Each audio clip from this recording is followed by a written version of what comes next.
भाई मैंने आपको कल की क्लास में समझाया था, अगर किसी इक्विलेटरल ट्रायंगल की साइड ए है तो उसकी हाइट होती है √3/2a, उसका एरिया होता है √3/4a²। यह फॉर्मूला मैंने कल की क्लास में पढ़ा दिया था। अब मैं आपसे पूछ रहा हूं कि भाई अगर किसी इक्विलेटरल ट्रायंगल की साइड 2 है तो उसकी हाइट कितनी आएगी। हाइट साइड की जगह 2 रखो तो क्या आ जाएगा, √3/2। ठीक है भाई, अगर किसी इक्विलेटरल ट्रायंगल की साइड 2 है तो उसकी हाइट कितनी आ जाएगी, √3/2 है। अबे 2 से 2 कट जाएगा, कितना आ जाएगा, हाइट आ जाएगी √3 सेंटीमीटर। क्लियर है। अगर इक्विलेटरल ट्रायंगल की साइड 2 है तो उसका एरिया क्या आएगा, यहां रखो फॉर्मूला में, एरिया क्या आएगा, √3/4 साइड का स्क्वायर, 2 का स्क्वायर मेरे प्यारे, 4 से 4 कट जाएगा, यानी कि क्या बचा, √3 सेंटीमीटर² बचा। तो ये याद कर लीजिए मेरे भाई। सर बेसिक से बताओ भाई, यही तो बेसिक है, यही तो मैं आपको बेसिक बता रहा हूं अखिलेश वर्मा जीडी। यार कल की क्लास में मैंने आपको ये पढ़ा दिया है यार, क्यों मुझे परेशान करते हो तुम। कि किसी समबाहु त्रिभुज की भुजा ए है तो उसकी हाइट √3/2a होती है, उसका एरिया √3/4a² होता है। क्यों परेशान कर रहे हो, क्यों नहीं समझ रहे भाई इस बात को। कोई नई चीज थोड़ना है यार ये। तो अगर मैं कहूं कि किसी समबाहु त्रिभुज की भुजा 2 सेंटीमीटर है तो हाइट निकालूंगा मैं इस फॉर्मूले से, तो हाइट कितनी आएगी, √3 सेंटीमीटर आएगी। मैं यहां पे भुजा की जगह 2 रखूंगा तो एरिया कितना आएगा, √3 सेंटीमीटर² एरिया आ जाएगा। क्यों, देखो मेरे भाई, भुजा हाइट ये क्या होती है, लंबाई होती है, लंबाई सेंटीमीटर में नापा जाता है। एरिया किस में नापा जाता है, एरिया सेंटीमीटर² में नापा जाता है। ये सब बातें आपको पता है, तो याद कर लीजिए, रट लीजिए मेरे प्यारे भी, सब बच्चे रट लीजिए कि अगर किसी समबाहु त्रिभुज की भुजा 2 है तो उसकी हाइट भी √3 होती है, एरिया भी √3 होता है। फर्क है यूनिट का। अगर किसी समबाहु त्रिभुज की भुजा 2 सेंटीमीटर है तो उसकी हाइट √3 सेंटीमीटर होगी, एरिया √3 सेंटीमीटर² होगा। याद करो भाई, याद कर लिया आप लोगों ने, क्या आप लोगों ने याद करा, मैं इतनी देर से कह रहा हूं याद करो याद करो, क्यों नहीं करते याद। अगर किसी समबाहु त्रिभुज की भुजा 2 है तो उसकी हाइट √3 होगी, एरिया भी √3 होगा। ये याद करो, तुम्हें लग रहा मैं पागल हूं, बार बार कह रहा हूं, यह बहुत जरूरी चीज है। अगर किसी समबाहु त्रिभुज की भुजा 2 है तो उसकी हाइट भी √3 होगी, एरिया भी √3 होगा। अगर अगर इक्विलेटरल ट्रायंगल की साइड को 2 का k गुना कर दिया जाए, अगर साइड 2 का k गुना कर दूं, साइड 2 का k गुना कर दूं तो हाइट में भी k से गुना हो जाएगी, हाइट भी √3 का k गुना हो जाएगी। लेकिन एरिया, साइड नापते हैं सेंटीमीटर, साइड नापते हैं सेंटीमीटर में मेरे प्यारे भाई, एरिया नापते हैं सेंटीमीटर² में। अगर मैंने साइड को k गुना कर दिया, k गुना कर दिया तो एरिया k² गुना हो जाएगा, k का स्क्वायर होगा बेटा पावर 2। एरिया में पावर 2 होता है तो एरिया क्या हो जाएगा, √3 का k² गुना हो जाएगा। एरिया क्या आएगा, √3 का k² गुना होगा, √3 का k² गुना हो जाएगा, √3 का k² गुना हो जाएगा। याद कर लीजिए। तो अगर किसी इक्विलेटरल ट्रायंगल की साइड 2 है तो उसकी हाइट √3 होगी, एरिया भी √3 होगा। अगर साइड 2 का k गुना करेंगे तो हाइट √3 का k गुना हो जाएगी, एरिया √3 का k² गुना हो जाएगा। एरिया क्या हो जाएगा बेटा, √3 का k² गुना हो जाएगा। यह बात मात्र 2 मिनट में समझ लेनी थी, लेकिन आपने 15 मिनट लगाए इस बात को समझने में। 2 मिनट की बात को समझने में आपने 15 मिनट लगाए, इतने स्लो आदमी हो। फिर आप कहते हो जल्दी सिलेबस निपटाओ। भाई जल्दी समझने वाली औकात भी तो हो, औकात है ही नहीं आप लोगों की, बुद्धि भी भ्रष्ट है तुम लोगों की। खटाखट खटाखट पढ़ने वाले बालक थोड़ना हो तुम लोग, कचरा हो कचरा। कचरा हो तो कचरा स्पीड से ही समझोगे भाई। तो मैंने क्या सिखाया, अगर किसी इक्विलेटरल ट्रायंगल की साइड 2 है तो उसकी हाइट √3 होगी, एरिया भी √3 होगा। अगर साइड 2 का k गुना है तो हाइट √3 का k गुना हो जाएगी, एरिया क्या होगा, एरिया √3 का k² टाइम्स होगा, एरिया √3 का k² टाइम्स होगा। बात समझ में आ गई।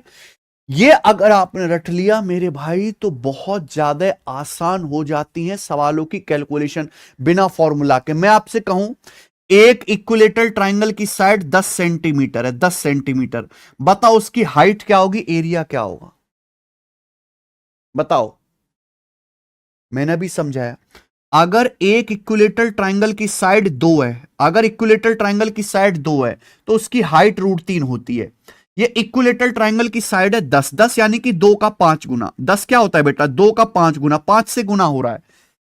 10 क्या है, 2 का 5 गुना। अगर 5 से गुना हो रहा है तो हाइट भी मेरे दोस्तों √3 का 5 गुना आ जाएगी, 5 √3 सेंटीमीटर। बताओ कितना टाइम लगा, 1 सेकेंड। अगर किसी इक्विलेटरल ट्रायंगल की साइड 2 है, अगर किसी इक्विलेटरल ट्रायंगल की साइड 2 है तो एरिया होता है √3। यहां साइड दी है 2 का 5 गुना है, इक्विलेटरल ट्रायंगल की साइड दी है 2 का 5 गुना, 2 का 5 गुना 10। अगर साइड ये 5 गुना हो रही है 2 का 5 गुना, तो एरिया भी क्या हो जाएगा, 5 का स्क्वायर। एरिया हो जाएगा 5 का स्क्वायर गुना, यानी कि 25 √3। एरिया क्या आ जाएगा मेरे भाई, 5 का square 25 √3 centimetre square, 25 √3 centimetre square. कितना टाइम लगेगा करने में, मात्र 1.5 सेकंड लगेगा, 1.5 सेकंड करने में।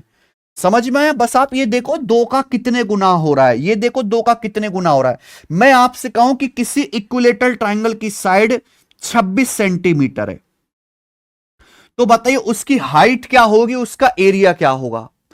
अगर इक्विलेटरल ट्रायंगल की साइड 2 है, अगर इक्विलेटरल ट्रायंगल की साइड 2 है तो उसकी हाइट भी √3 होती है, उसका एरिया भी √3 होता है। अगर इक्विलेटरल ट्रायंगल की साइड 2 है तो उसकी हाइट भी √3 होती है, एरिया भी √3 होता है।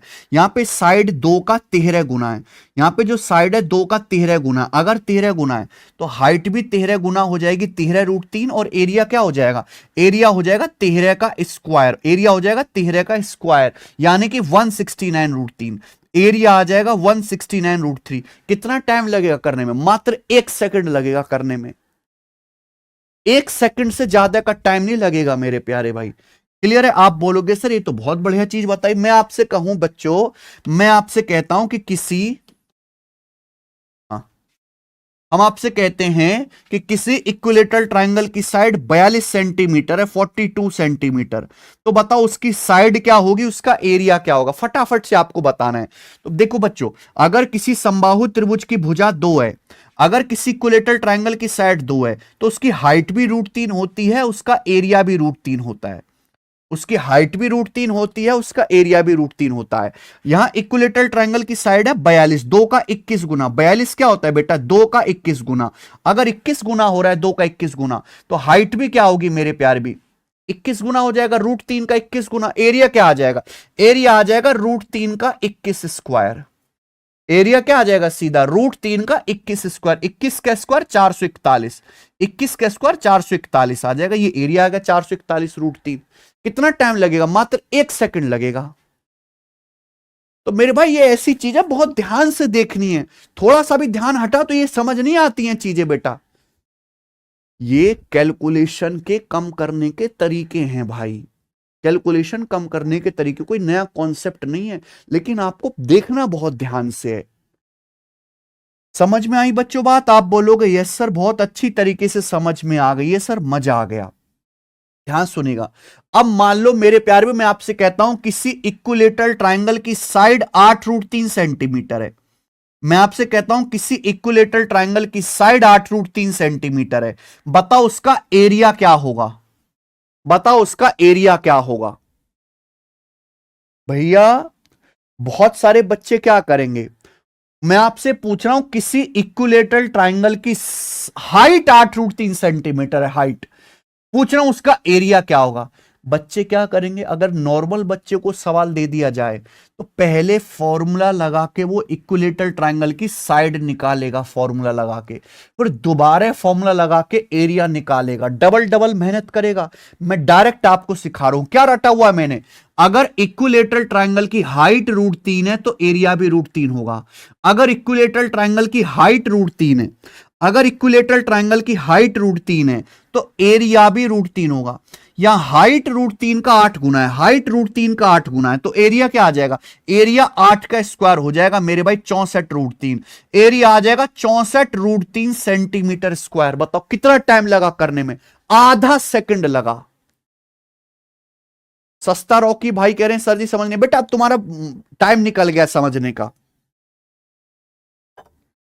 अब टाइम निकल गया समझने का, ठीक है। अगर इक्विलेटरल ट्रायंगल की हाइट √3 है तो एरिया भी √3 होगा, या हाइट √3 का 8 गुना है तो एरिया क्या आएगा, √3 का 8 स्क्वायर गुना, direct direct √3, height √3 area √3, height √3 का के गुना एरिया √3 का के स्क्वायर गुना। एक सेकंड में आंसर बेटा, लेकिन फोकस यहां चाहिए मुझे, इधर उधर नहीं चाहिए फोकस। डायरेक्ट हाइट से एरिया निकालोगे कूद के, डायरेक्ट। एक और पूछता हूं, जरा बताना, जरा मुझे बताइए, इक्विलेटरल ट्रायंगल की हाइट 17√3 है, 17√3, मुझे बताओ उसका एरिया क्या आएगा, बताइए जरा। अभी सिखाया, अगर यहां देखो राक्षसों, ऊपर देखो, मरो मत कबाड़, ऊपर देख। अगर इक्विलेटरल ट्रायंगल की हाइट √3 है, अगर इक्विलेटरल ट्रायंगल की हाइट √3 है तो एरिया भी √3 होगा। अगर इक्विलेटरल ट्रायंगल की हाइट √3 है, एरिया भी √3 होगा। यहां मेरे दोस्तों हाइट √3 का 17 गुना है, हाइट √3 का 17 गुना है, तो एरिया क्या आ जाएगा, एरिया √3 का 17 स्क्वायर गुना आ जाएगा, 289 √3, 289 √3 एरिया डायरेक्ट। साइड निकालने की जरूरत नहीं। आप कहोगे सर साइड निकाल के बताओ, जैसे बच्चा पूछ रहा है, क्या बताया, अगर इक्विलेटरल ट्रायंगल की हाइट √3 है तो साइड, ये बेटा ये रट लो, तुम्हें मजाक लग रहा है ना, मजाक नहीं है बेटा, इसे रट लो, इसे रट लो, 1 घंटा लगेगा तुम्हें इस बात को रटने में, बुद्धि के हिसाब से जितनी तुम्हारे में बुद्धि है, इसको रट लो राक्षसो, तब इसको बात, तब बात बनेगी, रटो इसे राक्षसो। साइड 2 है, हाइट √3 एरिया भी √3, साइड 2 का के गुना हाइट √3 का के गुना एरिया √3 का के स्क्वायर गुना। अगर इक्विलेटरल ट्रायंगल की हाइट √3 है तो उसकी साइड कितनी होती है, 2 होती है, साइड 2 होती है। हाइट √3 का 17 गुना, हाइट √3 का 17 गुना है तो इक्विलेटरल ट्रायंगल की साइड भी क्या आएगी, 2 का 17 गुना, साइड आ गई 2 का 17 गुना 34, 34 साइड आ गई, एक स्टेप में, एक सेकंड में 34, 34। चलो एक और बताइए, हम आपसे कहते हैं बच्चों, हम आपसे कहते हैं कि इक्विलेटरल ट्रायंगल की हाइट 15 सेंटीमीटर है, इक्विलेटरल ट्रायंगल की हाइट 15 सेंटीमीटर है, बताओ उसका एरिया क्या होगा।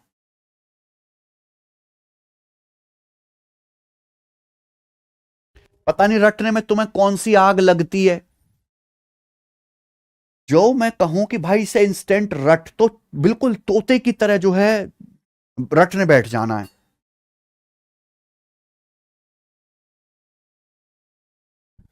ये भी तो बेचारे बालक हैं भाई, ये कैसे बता रहे हैं ओढ़ ओढ़ के।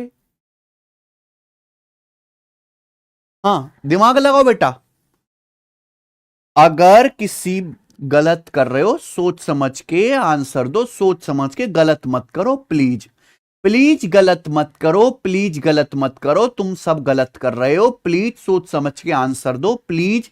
क्या कह रहा हूं मैं, तुमने मेरी बात सुनी नहीं। अगर इक्विलेटरल ट्रायंगल की हाइट 15 सेंटीमीटर है तो उसका एरिया क्या होगा। अगर इक्विलेटरल ट्रायंगल की हाइट 15 सेंटीमीटर है तो उसका एरिया क्या होगा। एक कॉमन बच्चे को यह सवाल दे दिया जाए तो कॉमन बच्चा क्या करेगा, कॉमन बच्चा पहले हाइट दी है वो फॉर्मूला लगाएगा, फॉर्मूला लगा के साइड निकालेगा, फिर दूसरा फॉर्मूला लगाएगा, फिर एरिया निकालेगा और कम से कम 1 मिनट में उत्तर बताएगा। मैं आपको 1 सेकंड में करना सिखा रहा हूं। 1 मिनट का काम अगर 1 सेकंड में करना सीख रहे हो तो ये इस्तेमाल करना पड़ेगा दिमाग, जो हर बच्चे के पास है नहीं बेटा। समझ में आया ना। मैंने क्या सिखाया, मैंने ये सिखाया कि अगर किसी इक्विलेटरल ट्रायंगल की हाइट √3 है, अगर इक्विलेटरल ट्रायंगल की हाइट √3 है तो उसका एरिया भी √3 होता है। अगर इक्विलेटरल ट्रायंगल की हाइट √3 है, एरिया भी √3 होता है, लेकिन हाइट है यहां 15, तो 15 जो है √3 का कितने गुना है, 15 √3 का कितने गुना है बेटा, 5 तिया 15 होता है, यानी कि 5 √3, 5 तिया 15 होता है, 3 का मतलब है √3 गुणा √3, 3 का मतलब क्या होता है बेटा, √3 गुणा √3, यानी कि हाइट जो है √3 का 5 √3 गुना है, हाइट √3 का 5 √3 गुना, यानी कि एरिया क्या आएगा, एरिया आएगा मेरे प्यारे दोस्तों 5√3 का स्क्वायर। 5√3 का स्क्वायर रूट 3 यानी कि 5 का स्क्वायर 25 या 75√3, 75√3 एरिया आ जाएगा, 75√3। अब ठीक है बेटा, 225 जो आप बता रहे हो ना वो गलत है, ऐसे करना है। समझ में आया भाई? क्लियर है? हमें पता है कि अगर किसी भी समबाहु त्रिभुज की हाइट √3 है तो उसकी साइड 2 होती है। या हाइट जो है √3 का कितने गुना है? 5√3 गुना है। 5√3 गुना मेरे पर 5√3 गुना, तो साइड क्या आएगी? 2 का 5√3 गुना, यानी कि 10√3 सेंटीमीटर। ये इक्विलेटरल ट्राइंगल की साइड आ जाएगी 10√3। अब आ गया बच्चों बात समझ में? आप बोलोगे यस सर बिल्कुल सही, अब एकदम क्लियर है। ठीक है, तो यहां पे थोड़ा सा मैंने चीजों को मुश्किल कर दिया। चलो बच्चों ध्यान से सुनेगा, उल्टा पूछते हैं अब आपसे। उल्टा मैं आपसे कहूं भाई कि किसी इक्विलेटरल ट्राइंगल की किसी समबाहु त्रिभुज का एरिया 196 √3 है। किसी समबाहु त्रिभुज का एरिया 196 √3 सेंटीमीटर स्क्वायर है। बताइए प्यारे बच्चों, इस समबाहु त्रिभुज की भुजा क्या होगी? इस समबाहु त्रिभुज की हाइट क्या होगी? ये सवाल है, उल्टा पूछ रहे हैं आपके। हम आपसे कह रहे हैं कि किसी समबाहु त्रिभुज का एरिया 196 √3 सेंटीमीटर स्क्वायर है। तो बताइए इस समबाहु त्रिभुज की भुजा क्या होगी, हाइट क्या होगी? हमने रट रखा है कि किसी इक्विलेटरल ट्राइंगल की साइड 2 है। अगर इक्विलेटरल ट्राइंगल की साइड 2 है तो उसकी हाइट √3 होती है, एरिया भी √3 होता है। अगर साइड 2 का के गुना है तो हाइट √3 का के गुना होगी, एरिया √3 का के स्क्वायर गुना होगा, √3 का के स्क्वायर गुना, या एरिया 196 √3। 196 होता है 14 का स्क्वायर, 14 का स्क्वायर, यानी कि एरिया √3 का 14 स्क्वायर गुना है। 14 स्क्वायर गुना है बेटा, एरिया √3 का 14 स्क्वायर गुना है। तो इक्विलेटरल ट्राइंगल की साइड क्या आएगी? 2 का 14 गुना, यानी कि 28 सेंटीमीटर। हाइट क्या आएगी? √3 का 14 गुना, √3 का 14 गुना, यानी कि 14√3 सेंटीमीटर ये हाइट आ जाएगी। कितना टाइम लगा बच्चों करने में? 1-1.5 सेकंड लगा, 1 से 1.5 सेकंड। बताओ मजा आया कि नहीं भाई?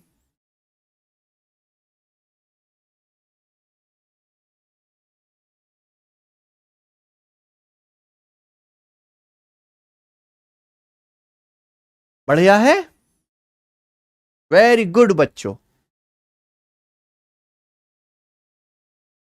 तो अगर आपने ये कॉन्सेप्ट रट लिया और मैं आपको इतना एग्जांपल करा रहा हूं तो आप बिना फॉर्मूला के उड़ उड़ के चीजें करने लगेंगे। चलिए एक और आपसे पूछते हैं, अगर किसी समबाहु त्रिभुज का एरिया 80√3 सेंटीमीटर स्क्वायर है, अगर किसी समबाहु त्रिभुज का एरिया 80√3 सेंटीमीटर स्क्वायर है, मुझे निराश मत करना, ठीक है? सही बताना, तो बताना उसकी हाइट क्या होगी बच्चों और उसकी साइड क्या होगी।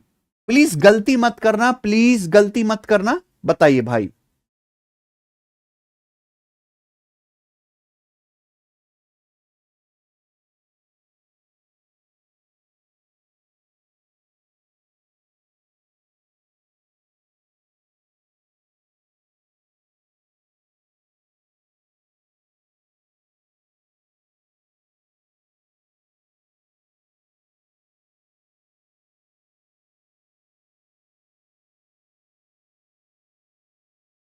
आपकी देखो बुरा मानने की बात नहीं है, पर आप जो हो, आपकी सोचने की जो कैपेसिटी है वो बहुत ही वीक है।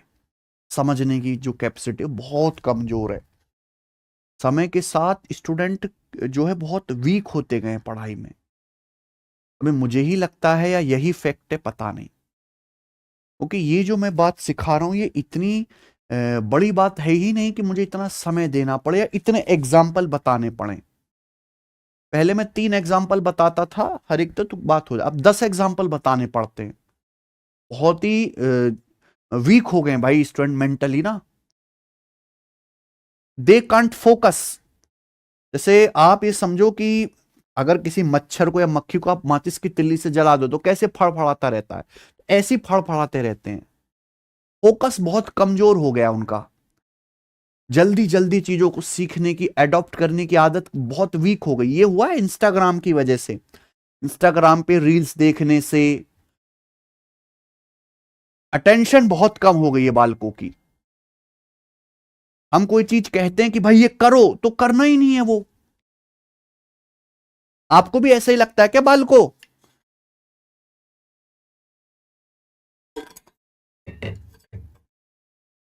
चलो, काफी सारे बच्चों का सही आंसर आया, पर सबका नहीं आया।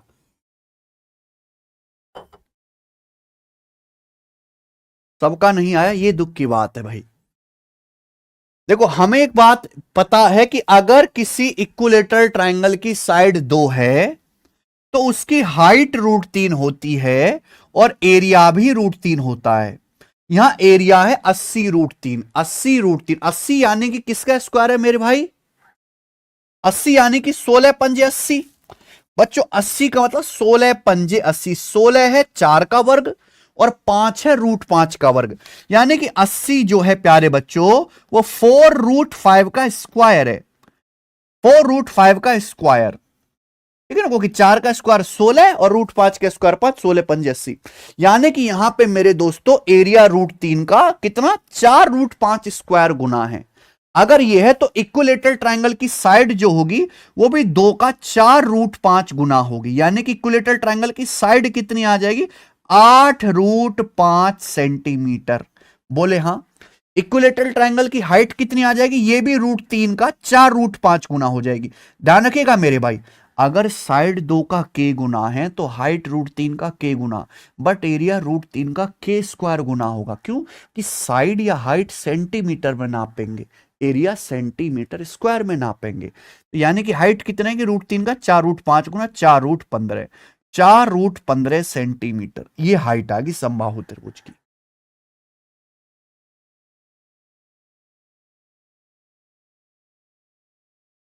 ठीक है, कर लोगे बच्चों? क्या आप कर लोगे? अब मैंने ना आपको जो है एग्जाम्पल इतने करा दे कि मुझे अब सवाल कराने की जरूरत नहीं है मेरे भाई, बहुत सारे। अब इस तरह की कोई भी चीज आएंगे, और मेंसुरेशन में भी आता है, आप खटखट खटखट कर लोगे अब। ठीक है जी, आ जाइए। देखो सवाल नंबर 4, बताए students. Love you Robin Kuntal ji. ABC एक समबाहु त्रिभुज है जिसमें एडी बीसी पे परपेंडिकुलर, यानी कि एडी हाइट हो गई। भाई एबीसी इक्विलेटरल ट्राइंगल है, बीसी भुजा है, एडी इस पे परपेंडिकुलर है, यानी कि एडी क्या है? समबाहु त्रिभुज की हाइट है। अब सवाल में एडी हाइट दे रखी है 16 √3। ठीक है, चित्र बनाने की जरूरत नहीं है, आप दिमाग में सोच सकते हो कि भुजा बीसी के ऊपर एडी लंब है तो एडी हाइट है। हाइट आपको 16 √3 दे रखी है, आपसे पूछे पेरीमीटर क्या होगा, ट्राइंगल का पेरीमीटर। मेरे भाई हमें साइड निकालनी पड़ेगी समबाहु त्रिभुज की। अगर किसी इक्विलेटरल ट्राइंगल की हाइट √3 है तो उसकी साइड 2 होगी। अगर हाइट √3 का 16 गुना है तो साइड 2 का 16 गुना आएगा 32 सेंटीमीटर, यानी कि साइड 32 आ गई। तो पेरीमीटर आएगा भुजा का 3 गुना 96, पेरीमीटर आ गया 96। अगर भुजा 32 है तो परिमाप 96 आ गया। ठीक है, मात्र ये वो सवाल है कि आपको पेन तक उठाने की जरूरत नहीं, तो आधे सेकंड में आंसर आता है इस सवाल का, सवाल पढ़ने के बाद। ठीक है, इतने खूंखार आप हो चुके हो। आगे चलेंगे बच्चे। सवाल नंबर 5, ये बताइए भाई।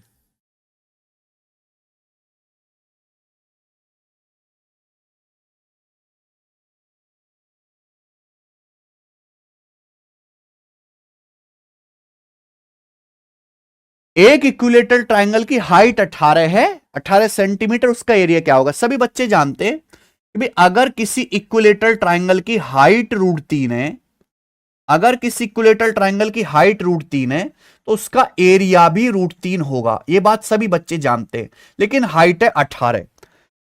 18 √3 का कितने गुना? देखो 18 का मतलब 6×3 18, 18 का मतलब बच्चों 6×3 तो 3 को मैं ऐसे लिख सकता हूं, 3 का मतलब √3 गुना √3, यानी कि हाइट जो है √3 का 6 √3 गुना हो जाएगा। यही हाइट है, √3 गुना √3 3 हो गया, 3×18। तो हाइट जो है मेरे प्यारे भाई √3 का 6 √3 गुना है। तो एरिया क्या आएगा? एरिया आएगा 6 √3 का स्क्वायर। एरिया आएगा √3 का 6√3 स्क्वायर, ये एरिया आ जाएगा मेरे प्यारे भाई, जो कितना है 6√3 का स्क्वायर आएगा 36 से 108, 108√3, ये एरिया आएगा 108√3। Option number B. देखो तनु अब भी आपने गलत कर दिया, पता नहीं कैसे बालक हैं आप।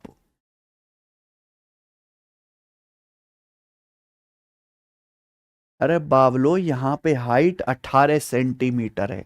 18 का मतलब होता है 18√3 का कितने गुना है 18 का मतलब होता है 6×3 = 18।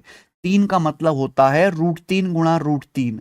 बताओ यार, ये चीज भी नहीं समझते क्या? यानी कि 6√3 का √3 गुना। गणेश,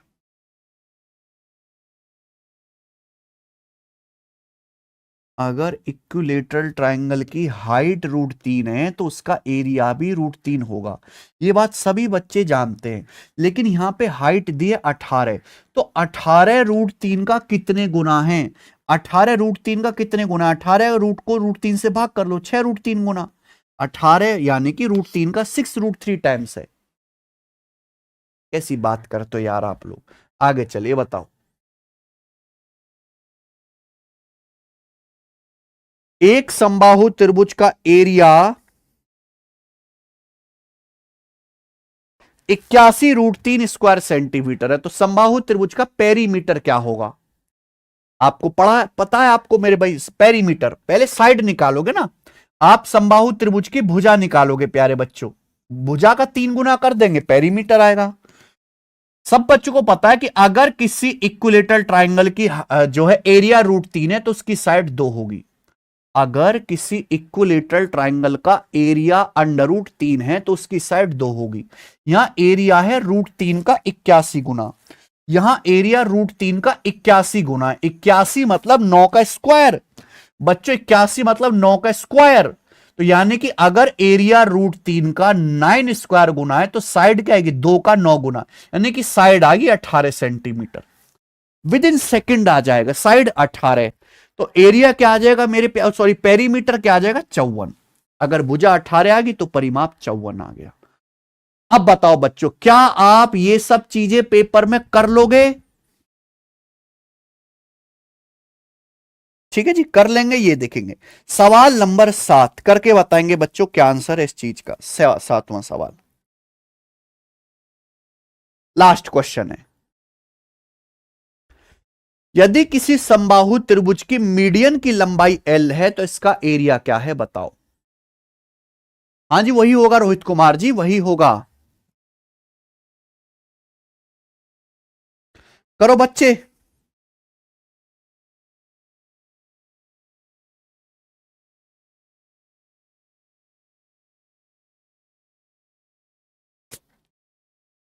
ठीक है भाई, देखो यदि किसी समबाहु त्रिभुज की माध्यिका की लंबाई L है तो इसका एरिया क्या होगा?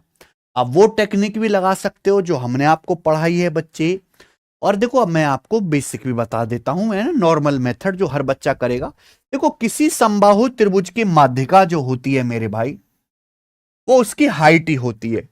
तो बेसिकली अगर यहां पे मीडियन की लंबाई L है, यानी कि इक्विलेटरल ट्रायंगल की हाइट की लंबाई L है, तो इक्विलेटरल ट्रायंगल की हाइट क्या होती है प्यारे बच्चों? √3/2 है, ये इक्विलेटरल ट्रायंगल की हाइट होती है।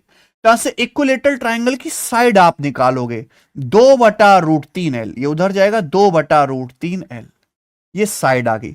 अब इक्विलेटरल ट्रायंगल का आप एरिया निकालोगे, एरिया क्या आएगा प्यारे बच्चे? √3/4 A² भुजा का वर्ग।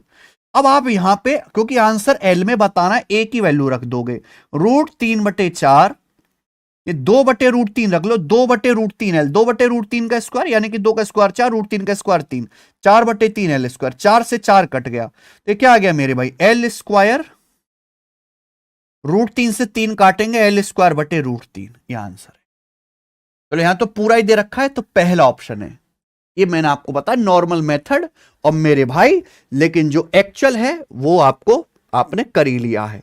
आगे चलते हैं, अगला कॉन्सेप्ट, नेक्स्ट कॉन्सेप्ट हमारे भाई। देखो बच्चों,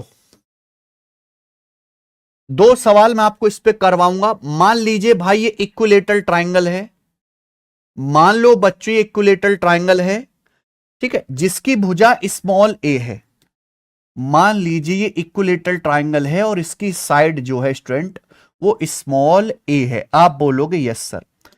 अब बताइए बच्चों ये क्या हुआ, ये इस इक्विलेटरल ट्राइंगल का मैंने अंदर ये खींचा है इन सर्कल, ये इक्विलेटरल ट्राइंगल का दोस्त इन सर्कल हुआ, आप बोलोगे सर गोरा सर्कल। ठीक है, ये क्या हुआ प्यारे बच्चों, ये इक्विलेटरल ट्राइंगल का प्यारे भाई यहां पे सरकम सर्कल हुआ, ये इक्विलेटरल ट्राइंगल का सरकम सर्कल हुआ परिवृत्त, आप बोलोगे यस सर बिल्कुल सही। कोई परेशानी, कोई परेशानी नहीं है, दोनों का सेंटर एक ही जगह होगा।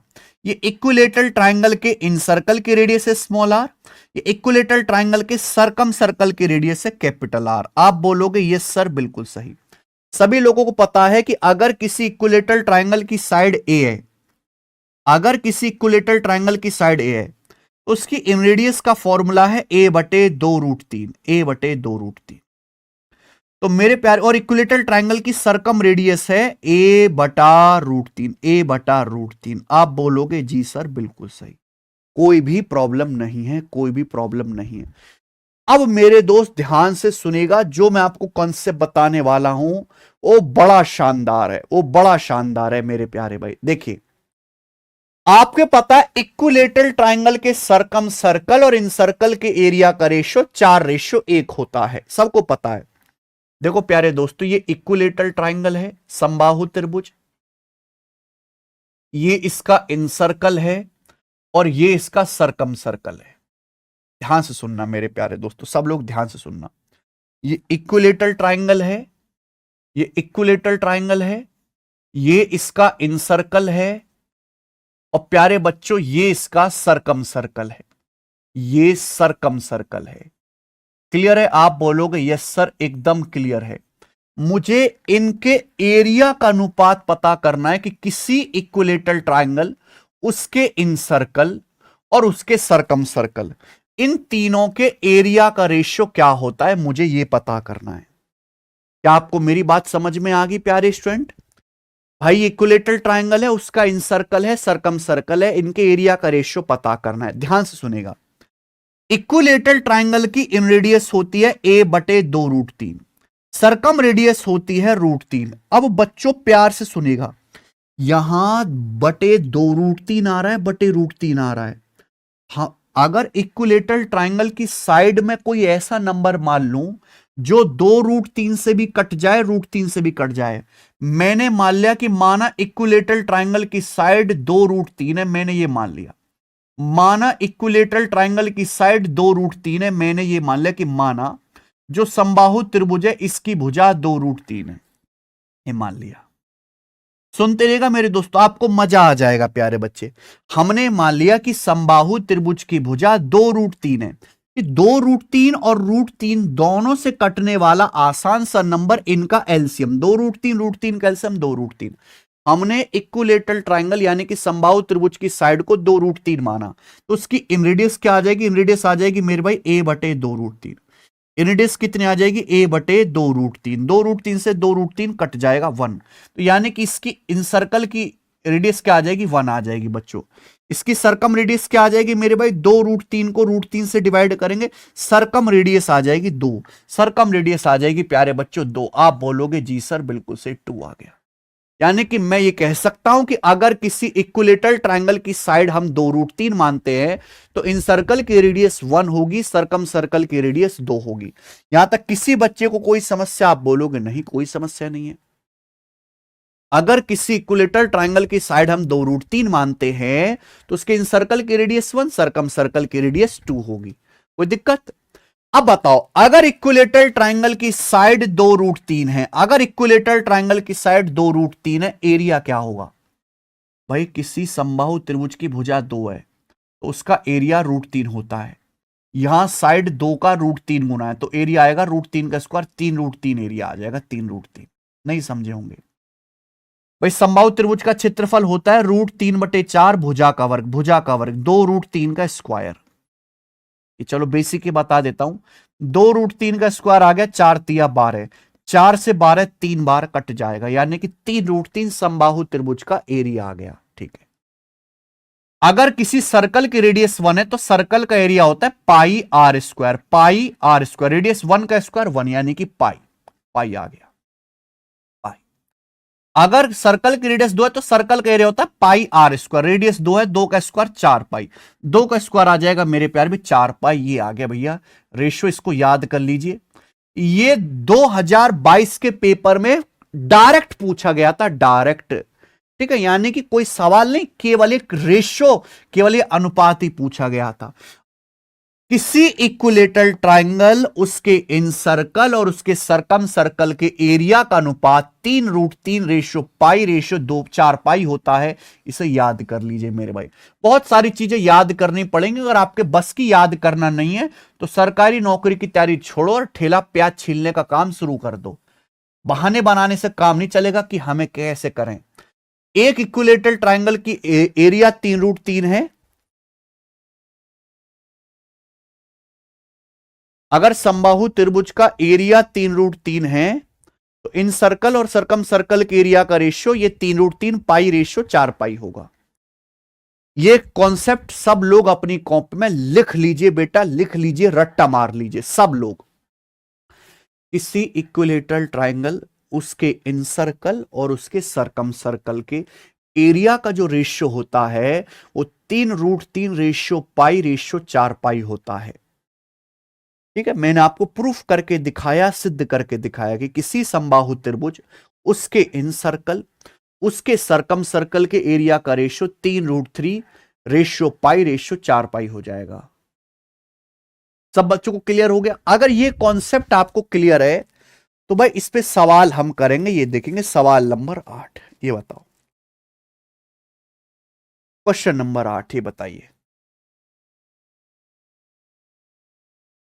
दो सवाल करेंगे इसी कॉन्सेप्ट पर, दोनों पेपर के पूछे हुए, ये देखो सवाल है समबाहु the difference between area of circumscribed circle and the area of inscribed circle of an equilateral triangle is 2156 square centimetre.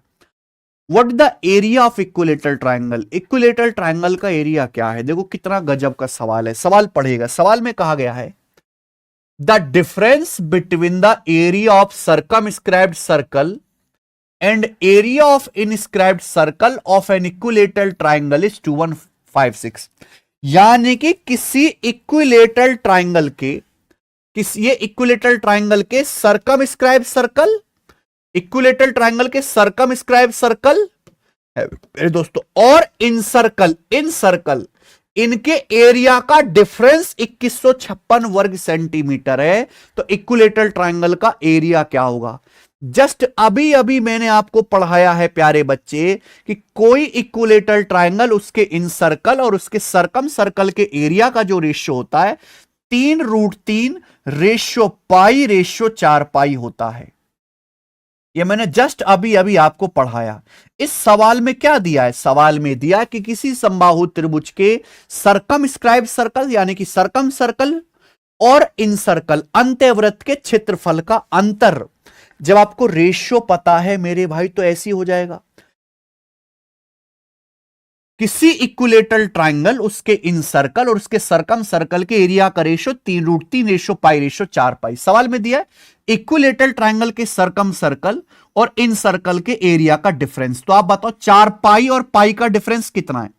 सरकम circle के एरिया 4 पाई, इन सर्कल के एरिया पाई, इनका डिफरेंस है 3 पाई। 3 पाई इनका डिफरेंस है। सवाल में 3 पाई की वैल्यू कितनी दी है? 2156 सेंटीमीटर स्क्वायर। सरकम सर्कल के एरिया, इन सर्कल के एरिया का डिफरेंस आ जाएगा 3 पाई। 3 पाई की वैल्यू 2156। अच्छा पाई, यहां पे ऑप्शन में तो पाई है नहीं, पाई का मान होता है 22/7। तो बच्चों पाई का मान 22/7 रख दीजिए। अगर किसी सवाल में पाई की वैल्यू ना बताई जाए तो इसका मतलब समझ जाना कि पाई का मान आपको 22/7 लेना है। पाई की वैल्यू 22/7। ये आ गया बच्चे। यहां देखेंगे 22 से कट रहा है, कितनी बार कटेगा? देखो 22 से 22 निम्मा 198, ठीक है जी, बचेगा 17। तो 22 अट्ठे 176, बहुत बढ़िया। अब ठीक है जी, क्लियर है? तो यहां से 3 यूनिट की वैल्यू आ जाएगी मेरे प्यार भी, 3 यूनिट की वैल्यू आ जाएगी। ये 7 है, नीचे का 7 है बच्चों, 7 की यहां 98 में क्रॉस मल्टीप्लाई हो जाएगी। 7 की इस 98 में क्रॉस मल्टीप्लाई हो जाएगी, 700 से 14 कम 686, तो 3 की वैल्यू आ जाएगी 686 सेंटीमीटर स्क्वायर, 3 की वैल्यू आ जाएगी, तो 3 यूनिट का मान आ गया। आपसे पूछा इक्विलेटरल ट्राइंगल का एरिया, समबाहु त्रिभुज का एरिया, तो समबाहु त्रिभुज का एरिया कितना है 3√3, तो डायरेक्ट आप 3√3 निकाल दो ना, मैंने 3 यूनिट की वैल्यू निकाल ली। समबाहु त्रिभुज का एरिया है 3√3, तो √3 से गुणा और कर दीजिए, √3 से गुणा और कर दीजिए, तो समबाहु त्रिभुज का एरिया आएगा 686√3 सेंटीमीटर स्क्वायर, पहला ऑप्शन। बताइए बच्चों, कर लोगे? सर आप मुझे एक बात बताओ प्लीज, मैं आपसे कोई चैप्टर करने के बाद आपकी सीट के क्वेश्चन कम से कम 5 बार कर लेता हूँ, यूपीएससी के पीवाई के क्वेश्चन सभी लग रहे हैं, ये बहुत है सर मैथ्स के लिए। सर मैं नोट्स नहीं बनाता सर, उस सीट निकलवा लेता हूँ, इसी सीट पर शॉर्ट में लिख लेता हूँ, क्वेश्चन समझ नहीं आता तो फिर उससे सीट के क्वेश्चन बार बार करता रहता हूँ, सही डायरेक्शन में जा रहा हूँ बिल्कुल रोहित कुमार। बस आपको एक काम करना है, शीट आपने लगा ली, आप अपने एग्जाम के मॉक टेस्ट लगाना, कोई बुक आपको सॉल्व करने की जरूरत नहीं, अगर आपने शीट अच्छे से लगा ली है, अब आप मॉक टेस्ट लगाना, मॉक टेस्ट, मॉक टेस्ट आप समझते हैं, सेट लगाना पूरा का पूरा। चलिए एक सवाल और करेंगे मेरे प्यार भी, देखो ये आया है सवाल लेटेस्ट सीपीओ 2024 के पेपर में, करके बताइए मेरे भाई, सीपीओ के पेपर में आया है लेटेस्ट सवाल, आपके पास टाइम है 1 मिनट का करने के लिए, जल्दी करो।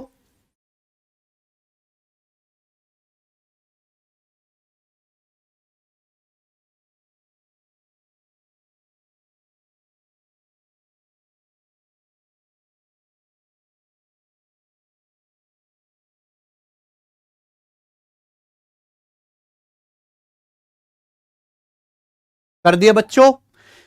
एक समबाहु त्रिभुज की भुजा की लंबाई 18 है, त्रिभुज के परिव्रत और अंतःव्रत के बीच स्थित भाग का क्षेत्रफल बताओ।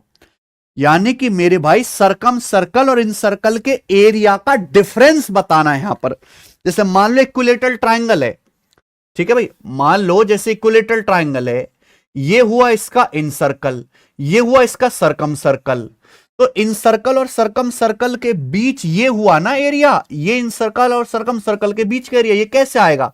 जब आप सरकम सर्कल के एरिया में से इन सर्कल का एरिया माइनस कर दोगे, वही चीज हमको करनी है। आपको पता है इक्विलेटरल ट्राइंगल के एरिया, सरकम इन सर्कल के एरिया और सरकम सर्कल के एरिया का जो रेशियो होता है वो 3√3 रेशियो पाई रेशियो 4 पाई होता है। अब इस सवाल के अकॉर्डिंग ये बोला गया है कि भाई एक इक्विलेटरल ट्राइंगल की भुजा 18 है, अगर समबाहु त्रिभुज की भुजा 18 है तो समबाहु त्रिभुज का एरिया क्या होगा? 18 यानी कि 2 का 9 गुना। सभी बच्चे जानते हैं अगर इक्विलेटरल ट्राइंगल की साइड 2 है तो उसका एरिया, उसके एरिया √3 होता है, यहां साइड 2 का 9 गुना है तो एरिया 9 का स्क्वायर 81√3 होगा। तो अगर इक्विलेटरल ट्राइंगल की साइड 18 है तो उसका एरिया 81√3 सेंटीमीटर स्क्वायर है, यानी कि 3√3 की वैल्यू 81√3 सेंटीमीटर स्क्वायर है, 27 गुना, 27 गुना हो रहा है, 3√3 की वैल्यू 81√3 है, 27 गुना। तो सरकम सर्कल और इन सर्कल के एरिया का डिफरेंस कितना है? 4 पाई और पाई का डिफरेंस है 3 पाई, 4 पाई पाई का डिफरेंस 3 पाई, तो 3 पाई की वैल्यू भी बच्चों 27 गुना होगी, 3 पाई की वैल्यू भी 27 गुना होगी, यानी कि 81 पाई, ये आ जाएगा। आप बोलोगे यहां सर अब 81 पाई का मतलब 22/7, तो 81 पाई की वैल्यू 22/7 आ जाएगी, ये उत्तर है। अब देखो मेरे भाई, ऐसा नहीं है कि आप पहले 81 की 22 में गुणा करो फिर 7 से भाग करो, जैसे 22/7 है। अच्छा आप पूरी कैलकुलेशन क्यों कर रहे हो? आप इकाई का अंक मैच कर लो ना, ऊपर इकाई का अंक 1 दूनी 2 आएगा, ऊपर इकाई का अंक 81 गुणा 22 में 1 दूनी 2 आएगा, तो आंसर भी ऐसा ऑप्शन है जिसका यूनिट डिजिट ऊपर 2 हो। जैसे यहां आप करोगे 254 सही 3/7 है बच्चों। इस बात का क्या मतलब है? इस बात का मतलब है 254 प्लस 3/7, तो न्यूमरेटर में इकाई का अंक निकालो, 7 चौक 28, 8 8 3 11 1, ऊपर 1 आएगा इकाई का अंक, ये पॉसिबल नहीं है। देखो 7 चौक 28, 8 1 9 आएगा ऊपर, नहीं, 7 चौक 28, 8 2 10 0 आएगा, 7 चौक 28, 8 4 12, ऊपर इकाई का अंक 2, इसी ऑप्शन में आ रहा है, यही आंसर है, डी ऑप्शन। मुझे पूरी कैलकुलेशन तक करने की जरूरत नहीं है यहां पर, ठीक है, अदरवाइज 81 की 22 में गुणा करो, 7 से भाग दो, हर बच्चा कर लेगा ये तो। कर लोगे बच्चों? तो आप इस तरह के सवाल कर लोगे? अब कर लेंगे मेरे भाई, बिल्कुल कर लेंगे। आगे चलते हैं, यहां पर सवाल नंबर 10, ये बताइए, क्वेश्चन नंबर 10।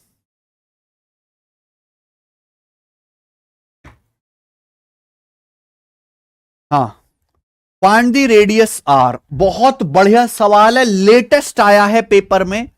आपके सामने ट्रायंगल दिया, बस इतना ही सवाल आया था। ये ट्रायंगल दिया, तीनों भुजाएं 6 6 6, ये साइड भी 6 है, ये 6 है, ये 6 है, ये 6 है। यानी कि कैसा ट्रायंगल हुआ बच्चों? ये इक्विलेटरल ट्रायंगल हो गया। आपसे स्मॉल आर पूछा। स्मॉल आर मतलब क्या? स्मॉल आर मतलब क्या? ये जो ऊपर छोटा वाला ट्रायंगल, छोटा वाला सर्कल है, इसकी रेडियस पूछिए। ये जो ऊपर छोटा वाला सर्कल है, इसकी रेडियस पूछिए, बताइए। ऊपर जो छोटा वाला सर्कल है मेरे भाई, यहां अगर इक्विलेटरल ट्रायंगल की साइड 6 है तो मुझे बताओ, ये इक्विलेटरल ट्रायंगल का इनसर्कल है, इस इनसर्कल की रेडियस क्या होगी? अगर इक्विलेटरल ट्रायंगल की साइड 6 है तो इक्विलेटरल ट्रायंगल के इनसर्कल, ये इक्विलेटरल ट्रायंगल का इनसर्कल ही तो है, तीनों साइड को टच कर रहा है। इनसर्कल की रेडियस क्या आएगी मेरे भाई? 6/2√3 आ जाएगा। आप बोलोगे यस सर, यानी कि 2 तिया 6, 3 को √3 से भाग देंगे √3, तो इक्विलेटरल ट्रायंगल की मेरे प्यारे भाई ये रेडियस, इन रेडियस हो जाएगी √3। समझ में आ गया? आप बोलोगे यस सर, बिल्कुल सही। लेकिन आपसे ये पूछा है ये, अब बताओ, याद है किसी को कि सब भूल गए? किसी बच्चे को याद है कि अगर कोई इक्विलेटरल ट्रायंगल है, ये उसका इनसर्कल मैंने खींचा, तो ये तीनों कॉर्नर पे स्पेस बच गया, सब एक जैसा है। अगर यहां एक और सर्कल बना लेते हैं तो यहां पे छोटे वाले सर्कल और ये बड़े वाले सर्कल, इनकी रेडियस का रेशियो 1:3 होता है। याद है कि आप भूल गए? इन दोनों सर्कल के रेडियस का जो रेशियो है वो 1:3 होता है, 1:3, 1:3 होता है। याद है? बिल्कुल भाई, बहुत सारे बच्चों को याद है, बाकी तो कबाड़ है ही। तो यहां पे इक्विलेटरल ट्रायंगल के इन सर्कल की रेडियस हमने डायरेक्ट निकाल ली फॉर्मूला से, भुजा दी है, ये आ गया √3। तो ये इसकी जो रेडियस आएगी, इन दोनों का रेशियो 1:3 आएगा, यानी कि बटे 3 करना होगा। छोटे सर्कल की रेडियस बटे बड़े सर्कल का 1/3 होगी, तो इसकी रेडियस आ जाएगी भाई √3/3, यानी कि मेरे भाई √3 से 3 कट जाएगा, 1/√3 सेंटीमीटर। इस सवाल का आंसर था 1/√3 centimetre, option number A answer. वो तो आप पे डिपेंड करता है प्रशांत कुमार रॉय कि आप कितना जल्दी जल्दी पढ़ने की ताकत रखते हैं। वो ताकत है नहीं बच्चों में, तो टाइम लगेगा बेटा। अगला टाइप, ठीक है जी, अगला टाइप कहें या अगला कंसेप्ट? अगला कंसेप्ट प्यारे बच्चों, बहुत बढ़िया मेरे दोस्त, ध्यान से सुनेगा, बहुत बढ़िया ध्यान से सुनिएगा मेरे दोस्त। देखते हैं कितने बच्चों को कॉन्सेप्ट याद है। हमने आपको एक बात बताई थी मेरे भाई कि आपके सामने अगर ये एक, देखो भाई, ये एक आइसोसेलेस ट्रायंगल है, समद्विबाहु त्रिभुज। ये एक आइसोसेलेस ट्रायंगल है बच्चों, समद्विबाहु त्रिभुज। इसके दोनों साइड बराबर है, ये भी स्मॉल ए है, ये भी स्मॉल ए है, ठीक है। अब मैंने यहां से एक लाइन खींच दी जो भुजा बीसी को यहां मिल रही है पॉइंट डी पर। आप बोलोगे जी सर पॉइंट डी पर मिल रही है, कोई दिक्कत? मान लीजिए ये वाली लेंथ m है, ये वाली लेंथ n है, तो इस लाइन AD को हम लोग क्या कहते हैं? सीवियन कहते हैं। इस सीवियन की लंबाई x है, सीवियन की लंबाई x है। तो आप मुझे एक बात बताइए, इस सीवियन की लंबाई कैसे निकालते हैं? इस सीवियन की लंबाई कैसे निकालते हैं?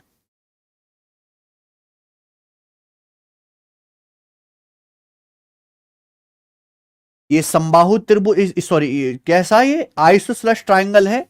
हमने एक सीवियन खींची है मेरे प्यारे भाई, ये m है, ये n है, दो पार्ट में डिवाइड करा। सीवियन की लंबाई कैसे निकालते?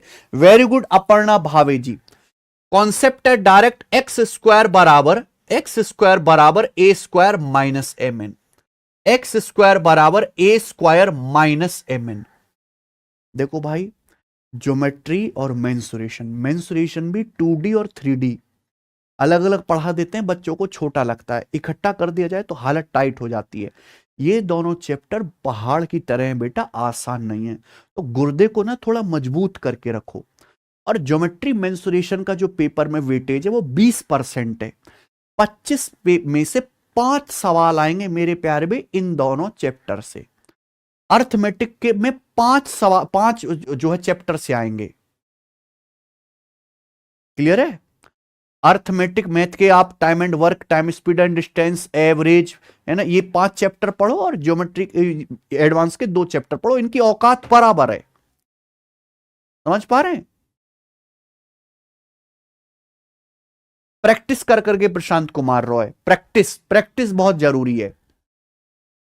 हर चीज का एक ही इलाज है, प्रैक्टिस, अंधाधुंध प्रैक्टिस। एक कॉन्सेप्ट हमने आपको बता रखा है काफी पहले। यह कॉन्सेप्ट है आइसोसेलेस ट्राइंगल के लिए। यह कॉन्सेप्ट इक्विलेटरल ट्राइंगल में भी अप्लाइड हो जाएगा, है ना। This concept also applicable in equilateral triangle. भाई इक्विलेटरल ट्राइंगल भी तो आइसोसेलेस होता है। इक्विलेटरल ट्राइंगल में भी तो 2 साइड बराबर होती हैं, वो भी तो आइसोसेलेस है। हालांकि आइसोसेलेस ट्राइंगल का ही एक्सटेंशन है इक्विलेटरल ट्राइंगल। तो यानी कि अगर किसी त्रिभुज में जिसमें 2 भुजाएं बराबर है, ये थ्योरम लगेगी। तो ये थ्योरम मेरे प्यारे भाई, this concept also applicable in equilateral triangle, ये इक्विलेटरल ट्राइंगल में भी लगेगा कि इक्विलेटरल ट्राइंगल में भी प्यारे बच्चों 2 साइड बराबर तो होती ही हैं। ठीक है प्यारे दोस्तों, आप बोलोगे जी सर बिल्कुल सही। और इसकी मदद से इक्विलेटरल ट्राइंगल के बहुत सारे सवाल बहुत जल्दी सॉल्व हो जाते हैं। जैसे मैं आपको 3 सवाल कराऊंगा, खटाक से देखेंगे। सवाल नंबर 11, ये देखो बच्चे, सवाल है एबीसी एक समबाहु त्रिभुज है जिसमें बीडी से डीसी का रेशियो 3:5 है। ये एबीसी इक्विलेटरल ट्राइंगल है, इसमें बीडी से डीसी का रेशियो 3:5 है। अगर बीडी 3 है, डीसी 5 है, बीडी 3 है, डीसी 5 है, ठीक है। सवाल में आपसे पूछा है एडी बटा एसी क्या होगा। सवाल में आपसे पूछा है एडी बटा एसी। सवाल में आपसे पूछा गया बच्चों एडी बटा एसी क्या होगा, यह आपसे पूछा गया है। प्यारे स्टूडेंट, आप में से हर कोई ये बात जानता है कि समबाहु त्रिभुज की तीनों भुजाएं बराबर होती हैं। इस समबाहु त्रिभुज में ये एक लाइन खींची गई है एडी, ये बीडी डीसी का रेशियो 3:5 है। आपको रेशियो दिया है तो बच्चों रेशियो पूछा है, कुछ नई चीज नहीं पूछी। अगर ये 3:5 है तो टोटल कितना हो गया, ये पूरी भुजा बीसी कितनी होगी, 3 और 5 8। तो ये साइड भी 8 हो जाएगी भाई, ये साइड भी 8 हो जाएगी। आप बोलोगे जी सर ये साइड भी 8 हो जाएगी। ये साइड कितनी होगी, 3 और 5 8। अगर ये पूरी भुजा बीसी 8 हो गई तो एबी भी 8 होगा, एसी भी 8 होगा, क्योंकि इक्विलेटरल ट्राइंगल है। हमें निकालना क्या है प्यारे बच्चों, ये निकालना है एडी, ये एडी निकालना है प्यारे भाई। अगर आप लंबा मेथड करेंगे तो कैसे करेंगे कि आप यहां पे पहले परपेंडिकुलर डालो, है ना, पहले आप मेरे प्यारे भाई फिर पाइथागोरस थ्योरम लगाओ इस वाले ट्रायंगल में, इस वाले ट्रायंगल में, तो लंबा पड़ जाता है। इसलिए मैं मेरे दोस्तों बहुत अच्छा और इस छोटा तरीका आपको सिखा रहा हूं कि भैया हम आइसोसेलेस ट्रायंगल में कॉन्सेप्ट जानते हैं C1 की लंबाई निकालने का, वो इक्विलेटरल ट्रायंगल में भी लगा सकते हैं। अगर यहां देखेंगे तो एडी का स्क्वायर डायरेक्ट आ जाएगा। एडी का स्क्वायर क्या आएगा मेरे भाई, ये दोनों साइड बराबर है, 8 का स्क्वायर -3 गुणा 5, तो 8 का स्क्वायर 64, 64 -15 49, तो एडी का स्क्वायर 49 आ गया। ठीक है, तो यहां से एडी कितना आ जाएगा, 7 यूनिट आ जाएगा, यानी कि एडी की लंबाई 7 यूनिट है और एसी की लंबाई 8 यूनिट है। तो एडी से एसी का रेशियो कितना आ गया, 7:8 आ गया। कितना टाइम लगा, मात्र 1 सेकंड लगा। जो सवाल आप 1 मिनट में सॉल्व करते, कैसे सॉल्व करते, यहां से आप लंब डालते, फिर पाइथागोरस थ्योरम लगाते, कितना लेंदी होता, वो आप 1 सेकंड में कर पाओगे अगर आप ये कॉन्सेप्ट इस्तेमाल कर लो।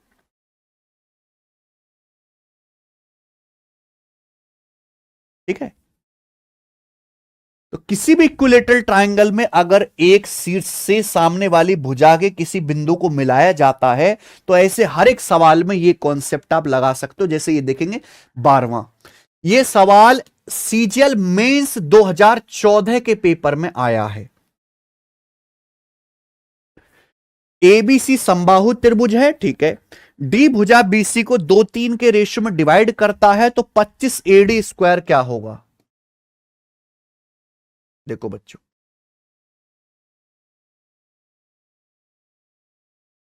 ये रहा मेरे प्यारे भाई ए बी सी, ये एक समबाहु त्रिभुज है। अब डी जो है साइड बीसी को 2:3 में डिवाइड करता है, ये डी है। भुजा बीसी को 2:3 में डिवाइड करता है, यानी कि अगर ये 2 है, बीडी अगर 2 है तो डीसी 3 है। यहां तक किसी बच्चे को कोई परेशानी नहीं होनी चाहिए, ठीक है। आप बोलोगे यस सर।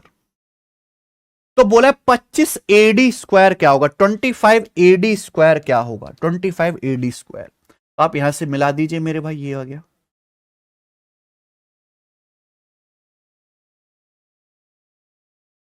ठीक है। और नाउ कॉन्सेप्ट समझेंगे मेरे प्यारे भाई। अगर ये साइड 2 है, ये 3 है, अगर ये बीडी 2 है, डीसी 3 है, बोला क्या? एबीसी समबाहु त्रिभुज है, तो पूरी भुजा बीसी कितने आ जाएगी? 2 और 3 5। पूरी भुजा बीसी कितने आएगी? 2 और 3 5 यूनिट, तो ये भी 5 यूनिट आ जाएगा मेरे प्यारे भाई, और ये भी आपका 5 यूनिट आ जाएगा। बोलो यस सर नो? आप बोलोगे यस सर, एकदम क्लियर है। तो आपसे पूछा 25 एडी का स्क्वायर क्या होगा? 25 एडी का स्क्वायर क्या होगा? देखो, अगर आप इस सवाल के ऑप्शन को देखो, तो सवाल के ऑप्शन में बीडी आ रहा है, डीसी आ रहा है, और ये ए बी आ रहा है। ए बी इक्विलेटरल ट्राइंगल की साइड है, तो ए बी पे ध्यान दे लेते हैं। हमें निकालना क्या है प्यारे स्टूडेंट? ध्यान से सुनेगा। हमें निकालना क्या है? एडी का स्क्वायर। एडी हमें निकालना क्या है बच्चे? एडी का स्क्वायर। एडी यानी कि ये वाली C1, ये वाली C1 हमें निकालनी है, एडी का स्क्वायर। और इक्विलेटरल ट्रायंगल की साइड ए बी है, बी सी है, सी है। ए बी इक्विलेटरल ट्रायंगल की साइड आ रहा है ऑप्शन में, इस पे ध्यान देते हैं। तो मेरे दोस्तों, अगर हम ए डी स्क्वायर बटे ए बी स्क्वायर करते हैं तो बताइए क्या आएगा? भाई अभी मैंने आपको समझाया, अगर किसी समबाहु त्रिभुज में आप ये खींचते हैं, एक शीर्ष से सामने वाली भुजा को मिलाते हैं, तो एडी का स्क्वायर आएगा सीधा थ्योरम से मेरे भाई, आएगा 5 का स्क्वायर, ये दोनों साइड बराबर है 5 का स्क्वायर माइनस 2 गुणा 3, 2 गुणा 3। आप बोलोगे जी सर बिल्कुल सही। और नीचे भुजा ए बी कितना है? भुजा ए बी है मेरे दोस्तों 5 का वर्ग। ऑप्शन से भी कर सकते हैं, तो यहां से एडी स्क्वायर बटे समबाहु त्रिभुज की भुजा ए बी है, बटे ए बी का स्क्वायर कितना आ जाएगा मेरे दोस्तों? ये आ जाएगा आपका 5 का स्क्वायर 25 माइनस 6 19 बटे 25 आ गया। ये आ गया 19/25। आप बोलोगे जी सर। तो क्रॉस मल्टीप्लाई करो, जब क्रॉस मल्टीप्लाई करेंगे तो 25 एडी स्क्वायर किसके बराबर आ गया? 19 ए बी स्क्वायर के बराबर आ गया। तो 25 एडी स्क्वायर किसके बराबर आ गया? 19 A B square, 19 A B square. Option number C correct हो गया। समझ में आया? आप बोलोगे यस सर। तो देखो, सारे ही सवाल एक ही कॉन्सेप्ट से हो जाएंगे, ये देखेंगे। लास्ट सवाल इस टाइप का जो सीजीएल 2022 के प्री में आया है, करके बताओ। आपके पास 1 मिनट है करने के लिए। चलो करो सवाल।